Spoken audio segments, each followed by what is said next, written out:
Esprit Rugby avec Samsé. Samsé, bravo les hommes en bleu. Esprit Rugby avec Grenoble-Alpes Métropole.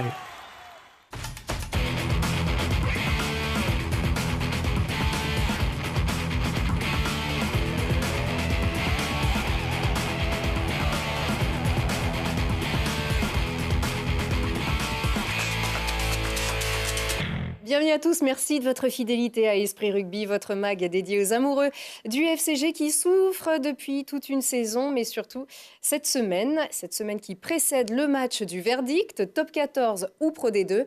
L'épilogue, c'est dimanche à Brive. Alors, qui peut l'emporter? Pourquoi? Comment? On va mesurer les tendances avec des spécialistes qui vous abreuvent d'infos chaque semaine. Antonin Carmen, France Bleu Isère, bonsoir. Bonsoir. Bienvenue. Nicolas Zanardi, Midi Olympique, bonsoir. Bonsoir.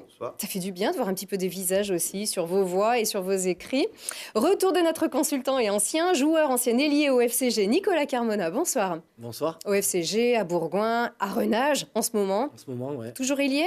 Non plus. Ah mince. Bon. Du coup, plus 10, 15, voilà. Parce que bon, la vitesse se perd avec les années apparemment. Oui, mais toujours 3 quarts, c'est Toujours déjà 3 ça. quarts, heureusement, ouais. Absolument. Et pas encore 40 ans. Et notre journaliste de Télé Grenoble qui devient tout fou quand un ballon arrive, Mathias Arès. Bonsoir. Bonsoir Lucille. Allez, pour savoir d'où on vient, dernier rendez-vous de la phase régulière, on y retourne en 4 points. On peut presque faire un point chacun, messieurs. Alors le premier point, c'est évidemment l'enjeu. C'était ici un match de préparation, c'est ça? Oui, c'est un match qui était sans enjeu, mais pas dénué d'intérêt non plus, parce que c'était la dernière au Stade des Alpes, et puis surtout la dernière avant ce barrage. C'est vrai qu'on a vu une équipe grenobloise qui a quand même fait son match, surtout en deuxième mi-temps. Ils ont dominé. C'est dommage de s'être un peu déconcentré, d'avoir perdu, alors que la victoire leur tendait les bras. Ça aurait fait une petite dose de confiance en plus quand même avant ce barrage. Donc après, le moral, la confiance et le moral, c'est ça. Après, il y a quand même une deuxième mi-temps qui est cohérente, qui est bien, c'est bien construit. Enfin, ils ont quand même dominé.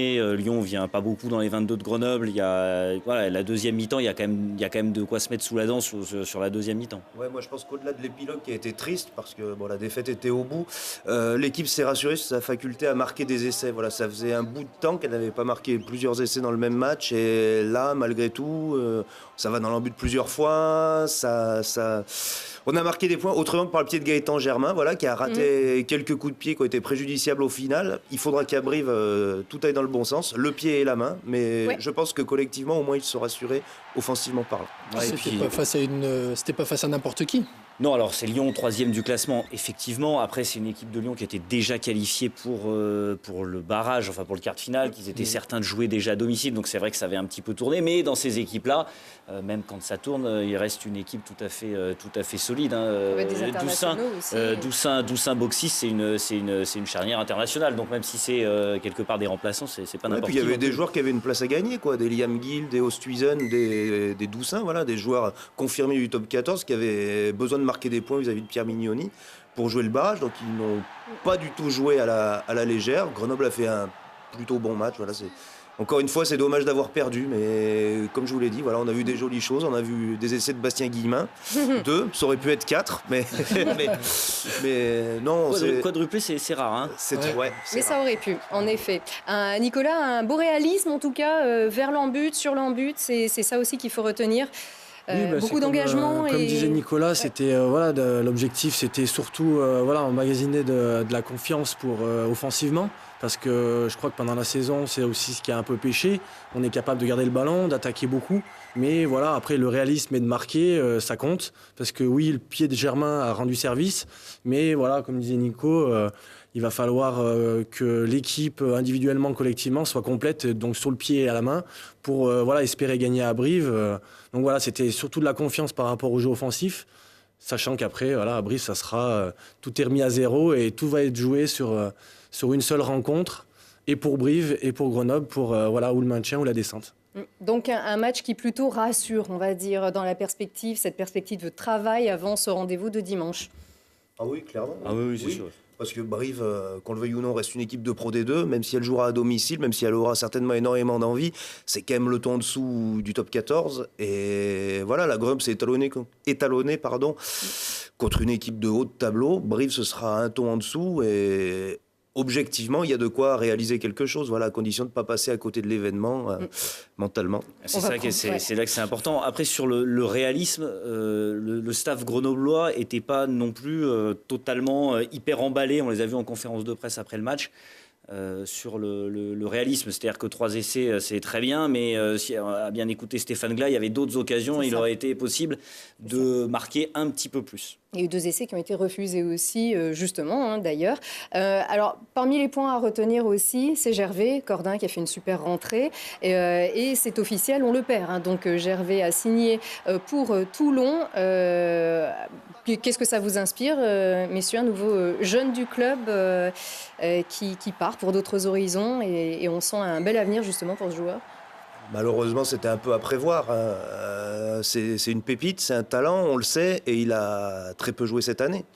Il était blessé au demeurant. Il était blessé, mais il est revenu de blessure à un moment donné quand même, et il a malgré tout peu joué. Donc un jeune aspire à jouer, voilà. Et j'imagine qu'un club comme Toulon s'intéresse à vous, que vous avez peu joué dans votre équipe, le choix de partir s'impose, quoi. Malheureusement, c'est l'histoire qui se répète, c'est terrible. Il n'y a pas de leçon à donner au FCG, loin s'en faut, mais voilà, j'imagine que pour les supporters fervents, c'est fatigant de voir ces jeunes partir. Ça montre la difficulté tout simplement qu'ont les petites équipes de top 14 à garder leurs meilleurs jeunes. Kylian Gérassi en est l'exemple, il part pour Lyon, pareil, une grosse cylindrée, c'est difficile de résister à l'appel du loup, même si lui, Kylian Gérassi, a beaucoup plus joué que Gervais Cordin. Gervais Cordin, c'est pareil, à Toulon, Mourad Boudjelal, Patrice Colazo qui vous appelle, voilà.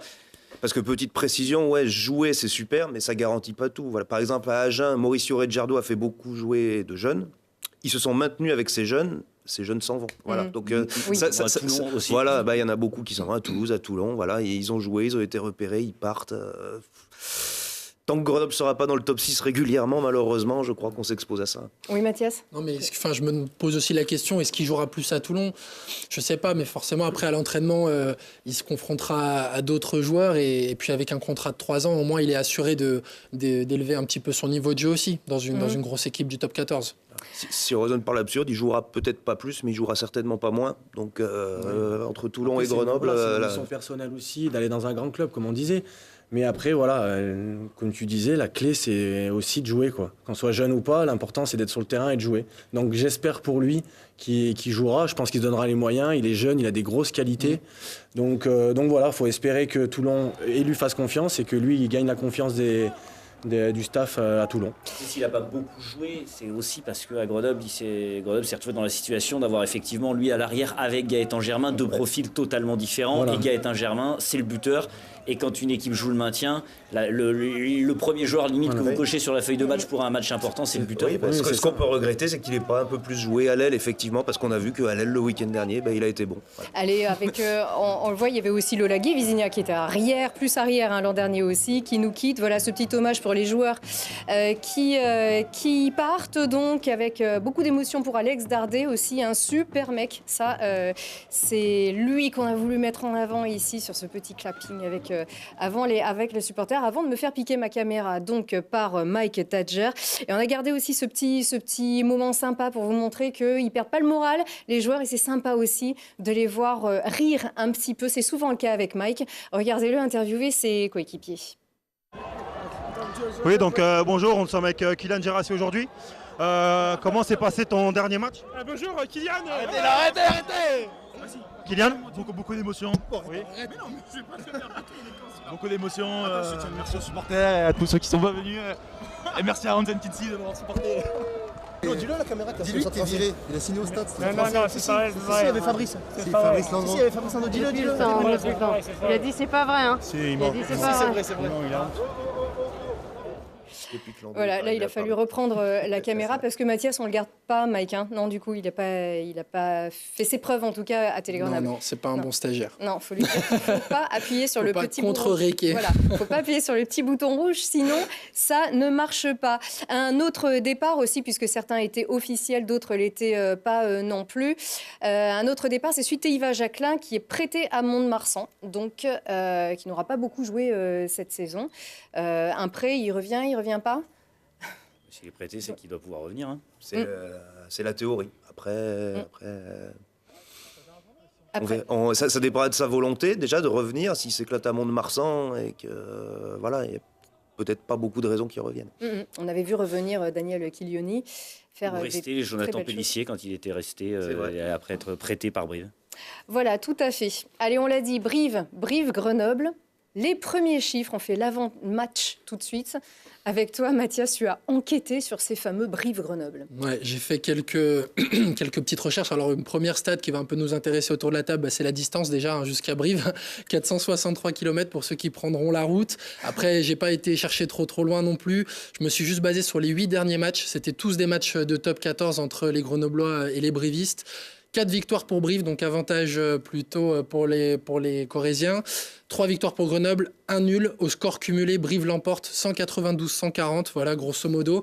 En 2017-2018, Brive descend avec 36 points. Pour l'instant, Grenoble, qui est 13e, n'en compte que 29. Donc c'est aussi une stat un peu à prendre en compte.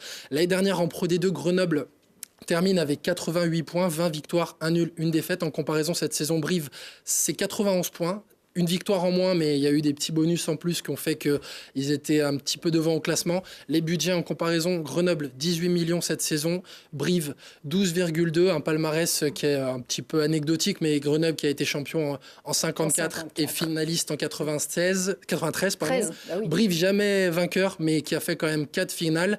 Pas d'histoire intime particulièrement à raconter, sauf que les Grenoblois ont éliminé Brive en demi-finale du challenge Yves du Manoir en 69. Et puis aussi quelques brivistes cette année dans les rangs grenoblois, Mike Tadger, Mathieu Hugald ou encore Gaëtan Germain. Et une petite histoire, puisqu'on parle d'affect quand même. Nicolas, toi, tu es monté en barrage contre Brive. Oui, c'était en 2002, donc c'était l'année de Pro D2 aussi, mais c'était une saison régulière, pareil sur 30 matchs, donc les 2 premiers montés. Et voilà, cette année-là, Mont-de-Marsan avait fini devant nous, et du coup, nous, on avait fini 2e. À 2 journées de la fin, on avait validé cette montée-là. Et voilà, la petite histoire, c'est que Brive avait fini derrière nous, donc ils étaient préparés à monter, ils étaient armés. Brive qui devait monter. C'était programmé pour eux, etc. Nous, on venait de descendre, on était avec tous les jeunes. Dont Vincent Clerc, voilà, Vincent Clerc. Après, ton partenaire ailier. Voilà, il y avait Franck Corillon qui jouait encore, Geoffroy Messina, Johan Autier, enfin tous les jeunes de la région concrètement. Donc nous, on était là pour reconstruire. Et finalement, la deuxième partie de saison s'était bien passée. Et, il y avait même Daniel Brown qui était revenu après par la suite. Voilà, Brian Liebenberg. Voilà. Ouais. Après, il y avait eu 2-3 recrues qui nous avaient aussi bien aidés. Mais voilà, cette année-là, c'était bien passé. On avait fait une saison de bande de copains et on avait fini 2e. Et Brive, qui était bien programmé pour cette montée, finalement avait fini 3e du championnat. Ils étaient montés l'année d'après. Mais voilà, c'était un objectif qui n'était pas forcément annoncé. Mais voilà, on l'avait fait devant les Brivistes cette année-là. Dans les statistiques, Mathias a oublié une générale aussi. Ouais. Il y a la générale du match. Il n'y avait pas beaucoup de petites. Il y a l'une des plus belles générales de ces dernières années. Ouais, c'est vrai. Ils ont gagné une Coupe d'Europe aussi, Brive. Coupe d'Europe, ouais. Aussi. Oui. Et alors la générale, on ne sait pas bien qui l'a gagné, mais. Mais il y a eu pas mal de suspensions et notamment des joueurs qui ne jouaient pas, d'ailleurs, qui s'y étaient mis et qui avaient castagné alors qu'ils étaient sur la pelouse. Allez, premier sondage donc auprès des joueurs, et c'était juste après le match du Loup. Est-ce qu'ils peuvent gagner contre Brive et comment? Écoutez-les. Je pense pas suffisant. Il faut toujours lever la barre un peu plus haute. Je pense que dans tous les domaines, il faut qu'on soit un peu plus haut. Il faut qu'on soit exigeant, il faut qu'on soit appliqué. Et après, j'espère que ça va passer. Après, c'est dans un contexte très difficile, donc il faudra être soudés, les 15, plus j'espère les spectateurs de Grenoble qui vont venir. On sait qu'il ne faut pas les prendre de haut. Je pense que l'année dernière, on a été pris de haut sur plein de choses, comme refuser le water break, des choses comme ça. Je pense qu'il ne faut pas prendre du tout de haut ces équipes de Bayonne et Brive. S'ils en sont là, c'est comme nous l'année dernière. On sait ce qu'ils sont capables de faire, surtout à domicile. Donc c'était important de faire ce match de Lyon proprement et prendre les points, vraiment préparer ce match dans les meilleures conditions. Franchement, au vu du match, je pense qu'ils sont dans la bonne dynamique. J'espère sincèrement qu'ils vont se maintenir. On les a vus l'année dernière sur une très très belle partie. Donc voilà, je pense qu'ils savent relever ce genre de défi et j'espère sincèrement qu'ils vont rester en top 14. Histoire aussi d'avoir 2 belles équipes au plus haut niveau dans cette région. Alors voilà pour la tendance du côté des joueurs. Du côté du public, Mathias, tu es allé chercher quelques petites réactions. Est-ce que ça va le faire ou pas? Écoutez-les. S'ils mettent autant de détermination en défense et puis que l'attaque marche pas mal comme ce soir, ça pourrait être, on espère, positif la semaine prochaine. Ça va être difficile. Hein. Pourquoi? Parce qu'ils ont besoin de renfort. Il faut toujours rester confiant dans le sport. Moi, j'ai un fils qui est sportif de haut niveau, donc je connaissais un peu tous les week-ends. Donc oui, il faut rester confiant, puis je le suis. J'espère de tout cœur, en tout cas. Non, pas du tout. Non, pourquoi? Non, parce que si la Pro D2, ils sont en phase ascendante et nous, on est en phase descendante. Donc Pro D2 pour nous l'année prochaine. Ah voilà, pardon de finir sur, sur cette tendance plutôt négative. Messieurs, alors, comment est-ce que vous le sentez? C'est difficile un match comme ça de le sentir. Faut se remettre il y a un an. Il y a un an, qui aurait pu sentir quoi que ce soit? En tout cas, ce qui s'est passé lors du match entre le FCG et Oyonnax. Personne. C'est des matchs de phase finale, des matchs couperés. Ça peut se jouer sur une petite erreur qui peut faire sortir une équipe de son match. C'est impossible de savoir ce qui va se passer. Et Oyonnax était en pleine phase ascendante. Hein, mais là, on peut s'inscrire en faux par rapport à ceux des supporters, parce que certes, Brive était sur une phase ascendante, mais avant qu'ils parlent. Parce que le week-end dernier, ils ont pris un coup sur la tête qui a été terrible. Ils ont été champions jusqu'à la 79e minute et quelques secondes. Ils ont tout perdu. Ils n'avaient pas prévu du tout, je pense, de jouer ce match de barrage. Il faut repartir à 0, alors que Grenoble est programmé depuis un mois maintenant pour jouer ce match-là. Donc ça fait partie des vrais atouts de l'équipe. Et j'espère que des Val-Sénécal et Céphale-Ngla, pardon pour le bafouillement. Oui, désolé. Mais ouais, je pense qu'ils auront su préparer l'équipe pour cette échéance. Ouais. Et puis, tu dis Grenoble est préparé depuis un mois, effectivement, et il faut peut-être aussi penser que Grenoble est préparé pour jouer le maintien depuis le début de la saison, et que peut-être qu'en début de saison, si on avait demandé aux Grenoblois, vous allez jouer le barrage, qui dit qu'ils n'auraient pas dit, ouais d'accord, on va aller jouer le barrage, parce qu'il y avait Perpignan, il y avait Agen, il y avait déjà une 14e place à éviter, donc déjà les Grenoblois ont évité celle-là, maintenant ils jouent leur saison, leur avenir. Sur un match, c'est sûr qu'il va y avoir beaucoup d'histoires, de tactique, de mêlée, de réalisme, de tout ce que vous voulez, mais ça va être surtout dans la tête que ça va se jouer. Clairement, on l'a vu tout à l'heure sur les images, ils n'étaient pas abattus, les Grenoblois, après le match du Loup. Ils savent qu'ils rigolaient, ils savent qu'ils ont une chance incroyable de pouvoir se maintenir sur ces derniers matchs, parce que toutes ces dernières saisons, la 13e place, c'était descente. Voilà, la saison dernière, Brive était dernier avec 36 points, la Grenoble est avant-dernier avec 29. C'est presque un miracle de pouvoir se sauver sur un match après la saison qu'ils ont fait. Je crois qu'il faut vraiment aborder ce match-là comme une chance qui est énorme, et je pense qu'ils l'abordent comme ça d'ailleurs. Et Grenoble avait 38 points lors de la dernière saison lorsqu'ils sont descendus. Quasiment 10 points de plus qu'aujourd'hui, et ça leur permet, et ils peuvent toujours effectivement se maintenir. Ils ont l'avantage d'avoir déjà vécu ce barrage la saison dernière. Ce que disait Alioz, là je pense qu'on peut être sûr d'une chose, c'est que Grenoble ne va pas prendre Brive de haut. Grenoble ne peut prendre personne de haut cette année. Et puis même, jamais de la vie. L'année dernière, ils ont été pris de haut par Oyonnax, ils les ont renversés. Ça a servi de leçon peut-être à toutes les équipes. Après, jamais ils vont les prendre de haut, c'est pas possible. Ce match-là, ça sera le même mais inversé. Et voilà, ça peut servir un peu d'expérience et de vécu à certains joueurs qui l'ont vécu. Et justement, de ne pas prendre ce match, de prendre à la légère ou de prendre de haut les brivistes, à dire, bon, c'est la Pro D2, voilà. Ils savent qu'eux l'ont fait. Voilà. Ils l'ont fait, donc ils se disent, mais non, c'est l'inverse. Donc ils peuvent se mettre aussi dans la peau des brivistes. Parce que voilà, comme disait Nico, ils ont pris un gros coup sur la tête. Donc voilà, ils ont une remise en question à se faire. Et alors que les Grenoblois l'abordent d'une façon différente, un peu programmé, parce que plus la saison est passée, plus ils savaient qu'ils allaient jouer ce match de barrage. Donc voilà, on sait que Brive va mettre de l'intensité, qu'ils vont être chez eux, qu'ils ont un jeu quand même, on va dire, très direct au niveau des avants. Voilà, je pense pas qu'ils vont produire beaucoup de jeux, parce que aussi ils ont aussi peut-être un manque de confiance par rapport à cette défaite-là. Donc je pense qu'ils vont essayer de se rassurer aussi sur ce qu'ils savent bien faire, ce qu'ils ont fait parfois sur le match de Bayonne, à mettre de l'intensité, à envoyer des avants sur du jeu direct. Donc je pense qu'il va falloir être fort défensivement et voilà, essayer de compléter aussi offensivement pour marquer des points et aussi gagner des pénalités pour que voilà, Gaëtan fasse le job. Voilà, comme on disait, il est passé la semaine dernière à côté. Moi, j'ai été buteur. Je sais que voilà, chaque jour, chaque match, c'est une remise en question. Donc voilà, on va dire que tant mieux qu'il les ait laissés tomber la semaine dernière. Mieux la semaine dernière. Voilà. Gaëtan Germain, il passe rarement 2 matchs exactement. À 50. De Gaëtan Germain, ça, c'est une chose. Voilà, j'y crois pas trop. C'est une chose qui arrive et il l'a fait au bon moment. Et voilà, je sais qu'il saura se remettre la tête à l'endroit et qu'il sera surtout présent. face à ses anciens coéquipiers. C'est ça. Il sera présent ce week-end. Ce que je vais te dire, je suis peut-être un peu rêveur, mais moi je crois aux histoires. Voilà, là l'histoire de la saison, elle semble écrite.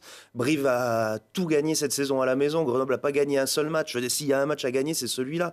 Et une saison où tout joue sur 80 minutes, et ben c'est tout à fait le genre de scénario qui peut arriver avec Gaëtan Germain en plus. Pour parler stratégie un petit peu, je suis persuadé qu'après le coup sur la tête se sont pris les Brivistes la semaine dernière, si Grenoble fait une grosse entame comme ils ont réussi à faire à Montauban, Brive c'est peut-être une équipe qui peut s'écrouler mentalement en se disant pardon, j'allais dire quelque chose de grossier.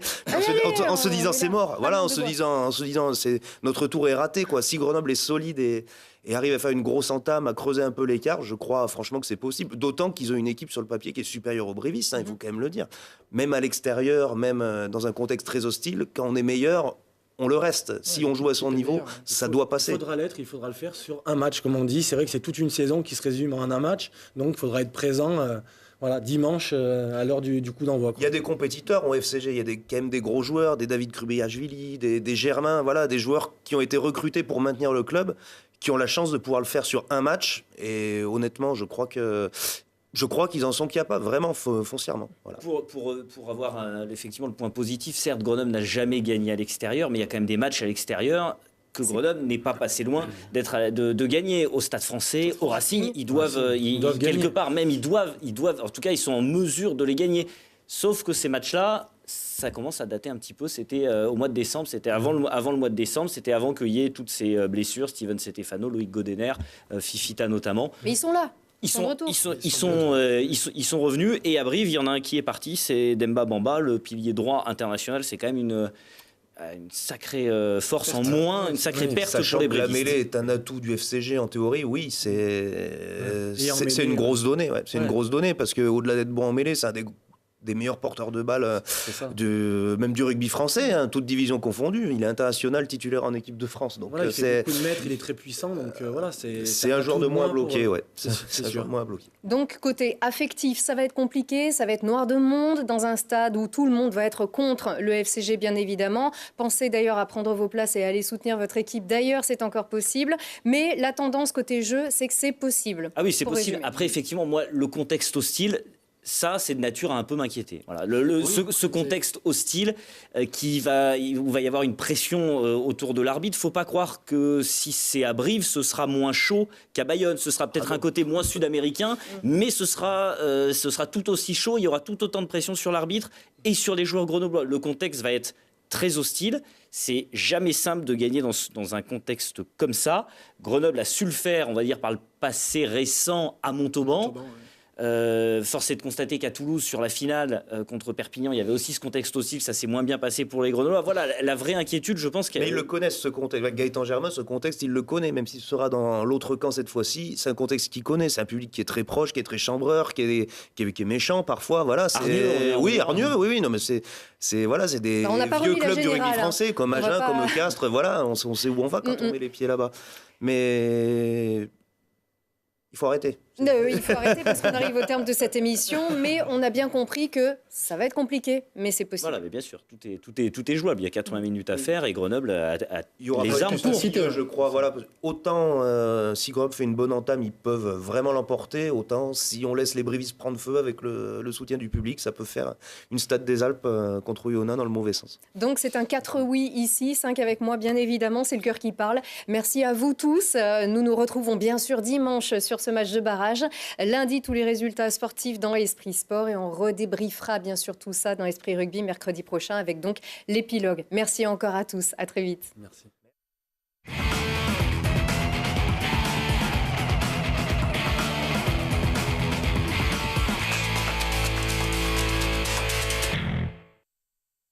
C'était Esprit Rugby avec Grenoble-Alpes Métropole.